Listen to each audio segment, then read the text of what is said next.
जय माँ करवा। करवा माता व्रत कथा। इस कथा को सुने बिना करवा चौथ का व्रत पूर्ण नहीं माना जाता। यह व्रत अति प्राचीन है। इसका प्रचलन महाभारत से भी पहले का है। यह व्रत सौभाग्यशाली महिलाओं के लिए माना जाता है। मान्यता है, अगर सुहागिन महिला इस व्रत को अपने पति के दीर्घायु के लिए करती है तो निश्चित ही उसका पति दीर्घायु होता है। शुद्ध पवित्र मन से इस व्रत को करना चाहिए। यह व्रत कार्तिक कृष्ण पक्ष को चंद्रोदय चतुर्थी में किया जाता है। व्रत की विधि। कार्तिक मास के कृष्ण की चतुर्थी को करवा चौथ कहते हैं। सुहागवती स्त्रियों के लिए यह व्रत बहुत श्रेष्ठ है। अपने पति के दीर्घ आयु के लिए इस व्रत को नारियां करती हैं। सुहाग का सामान चढ़ाती हैं, जैसे चूड़ी, बिंदी, बिछुआ, मेहंदी, महावर आदि के साथ करुआ बेचने वाली कुम्हारी, गाय दूध देने वाली, महावर लगाने वाली नाइन, चूड़ी पहनाने वाली मनिहारिन, 7 भाई, उनकी इकलौती बहन, सूर्य, चंद्रमा, गौरा, पार्वती आदि देवी देवताओं के भी चित्र बनाए जाते हैं। सुहागिन स्त्रियों को इस दिन निर्जल व्रत रखना चाहिए। रात्रि को जब चंद्रमा निकल आए तब उसे अर्घ्य देकर भोजन करना चाहिए। पीली मिट्टी का गौरा बनाकर उसकी माँ की पूजा करनी चाहिए।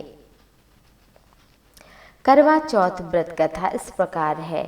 एक साहूकार था जिसके 7 बेटे और 1 बेटी थी। सातों भाई बहन एक साथ बैठकर भोजन करते थे। एक दिन कार्तिक की चौथ का व्रत आया तो भाई बोला कि बहन आओ भोजन करें। बहन बोली कि आज करवा चौथ है, चांद निकल आए तब खाऊंगी। तब भाइयों ने सोचा कि चांद उगने तक बहन भूखी रहेगी, तो एक भाई ने दिया जलाया, दूसरे भाई ने छलनी लेकर ढका और नकली चांद दिखाकर बहन से कहने लगे कि चांद उग आया है, अर्घ देकर बहन भोजन कर ले।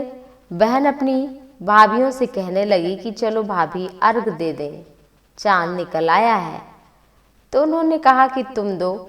बहन ने अकेले अर्घ दे दिया और खाने लगी तो पहले ग्रास में बाल आ गया, दूसरे ग्रास में कंकड़, तीसरे ग्रास में जब मुंह में भोजन लिया तो ससुराल से संदेशा आया कि उसका पति बहुत बीमार है, जल्दी भेजो। माँ ने तब लड़की को विदा किया और कहा रास्ते में जो भी मिले उसके पांव लगना और कोई सुहाग का आशीष दे तो उसके पल्ले में गांठ लगाकर उसे कुछ रुपए देना। बहन जब भाइयों के साथ विदा हुई तो रास्ते में जो भी मिला उसने यही आशीष दिया कि 7 बहनों की भाई तुम सुखी रहो, तुम्हारे भाई सुखी रहें और तुम उनका सुख देखो। सुहाग का आशीर्वाद किसी ने नहीं दिया। जब ससुराल पहुंची तो दरवाजे पर छोटी ननद खड़ी थी, उसके भी पांव लगी तो उसने कहा सुहागिन रहो, सपूती रहो। यह सुनकर पल्ले में गांठ बांधी और ननद को सोने का सिक्का दिया। तब भीतर गई तो सास ने कहा पति धरती पर पड़ा है, तो उसके पास जाकर उनकी सेवा करने के लिए बैठ गई। बाद में सास ने दासी के हाथ बची कुची रोटी भेज दी। इस प्रकार समय बीतते हुए मृग सिरा यानी कि मार्गशीर्ष की चौथ आई। तब चौथ माता बोली करवा ले लो, करवा ले लो, भाइयों की प्यारी बहन करवा ले लो। लेकिन जब उसे चौथ माता नहीं दिखलाई दी तो वो बोली माता आपने मुझे उजाड़ा तो आप ही मेरा उद्धार करें, आपको मेरा सुहाग देना पड़ेगा। तब उस चौथ माता ने बताया कि पौष की चौथ आएगी, वह मेरे से बड़ी है, उससे ही कहना, वही तुम्हारा सुहाग वापस देगी। पौष की चौथ आकर चली गई, माघ की चली गई, फागुन, चैत्र, बैसाख, जेठ, आषाढ़, सावन, भादों की चौथ आकर चली गई और यही कहकर चली गई कि आगे वाली से कहना। असौज की चौथ आई तो उसने बताया कि कार्तिक की चौथ नाराज है, उसने तुम्हारा सुहाग लिया है, वही वापस कर सकती हैं, वहीं आएंगी तो पांव पकड़ करके उनसे विनती करना। यह बताकर जब कार्तिक की चौथ आई तो वह गुस्से में बोली, भाइयों की प्यारी बहन करवा ले, दिन में चांद उंगली करवा ले, व्रत खंडन करने वाली करवा ले, भूखी करवा ले। तो यह सुनकर वह चौथ माता को देखकर उसके पांव पकड़कर गिड़गिड़ाने लगी, हे चौथ माता, मेरा सुहाग तुम्हारे हाथों में है, आप ही मुझे सुहागिन करें। तो माता बोली, पापिन हत्यारिन, मेरे पांव पकड़कर क्यों बैठ गई? तब बोली, मुझसे जो भूल हुई है उसे क्षमा करो, अब भूल नहीं करूंगी।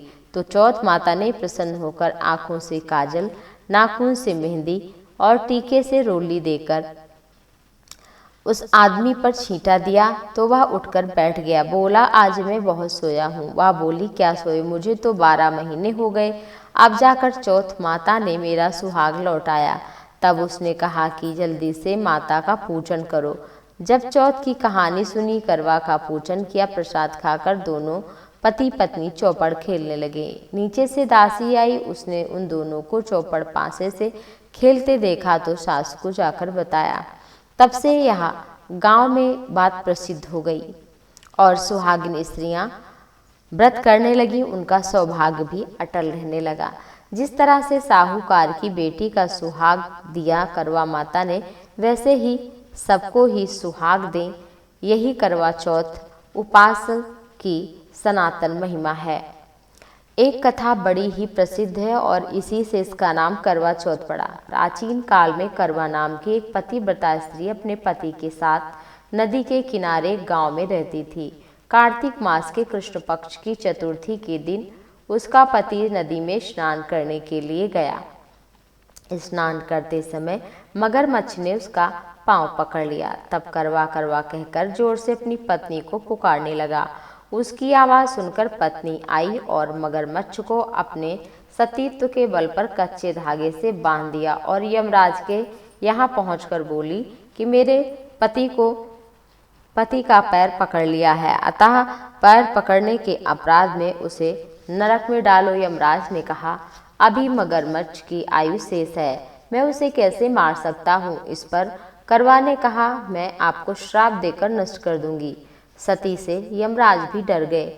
उस पतिव्रता स्त्री करवा के साथ जाकर मगरमच्छ को उन्होंने यमपुरी भेज दिया और करवा के पति को दीर्घायु प्रदान की। उस दिन से यह करवा चौथ मनाई जाती है और सुहागिनें इसका व्रत करती हैं। हे करवा माता, जैसे तुमने अपने पति की रक्षा की, वैसे सबके पतियों की रक्षा करना, यह प्रार्थना करना चाहिए। तीसरी कथा बड़ी ही सुंदर है। एक ब्राह्मण परिवार में 7 बहुएं थीं। 6 बहुओं के घरवाले मायके में अमीर थे, लेकिन छोटी वाली के यहाँ कोई नहीं था।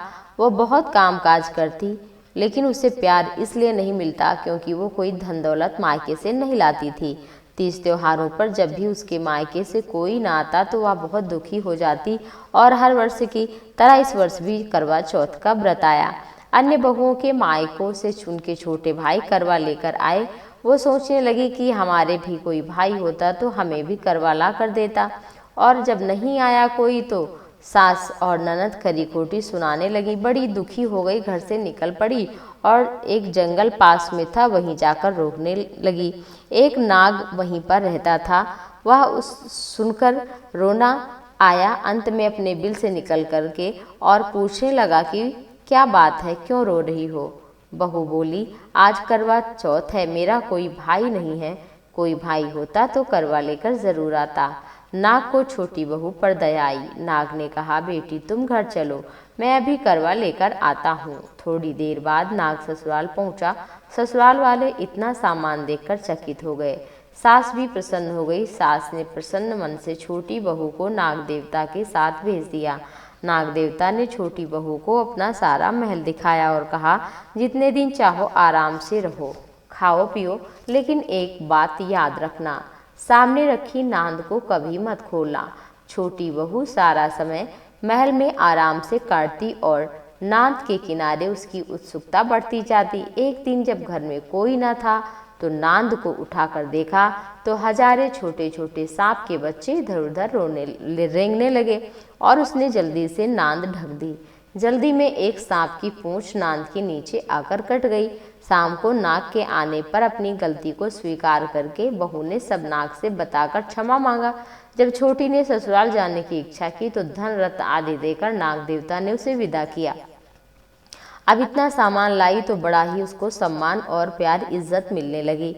ससुराल में जिस सांप की पूंछ कटी थी सभी उसे पुचकटा कहकर कहते थे। एक दिन उसने अपनी माँ से पूछा कि मेरी पूंछ कैसे कटी। माँ ने कहा, छोटी बहू आई थी, नाद उठाने और जल्दी में रखने से ही तुम्हारी पूंछ कट गई। तब वह बोला कि मैं छोटी से बदला लूंगा।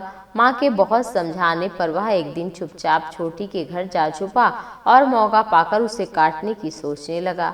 वहाँ छोटी बहू और उसकी सास में किसी बात पर बहस हो रही थी तो छोटी बहन कसम खाकर कह रही थी, मैंने ऐसा नहीं किया। वह कह रही थी, मुझे सब कुछ कटा भैया से प्यारा कोई नहीं, उन्हीं की कसम खाकर कह रही हूँ मैंने ऐसा नहीं किया। और जब पुचकटे सांप ने सुना तो सोचने लगा कि मुझे तो ये बहुत प्यार करती है, मैं उसे ही काटने आया हूँ। और वह चुपचाप घर चला गया।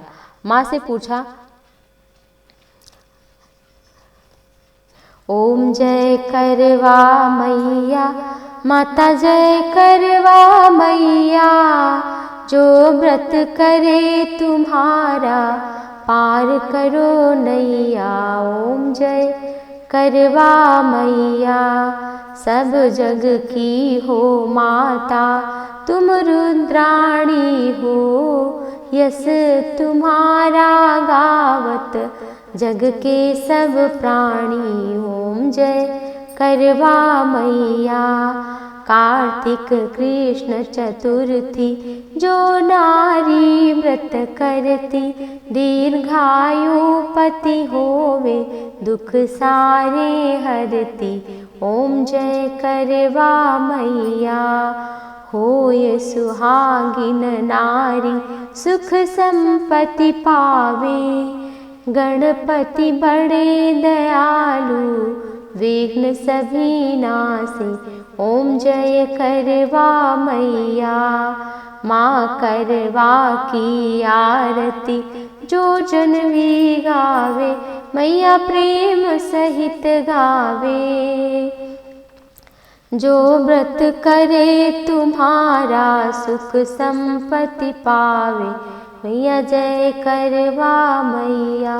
ओम जय करवा मैया।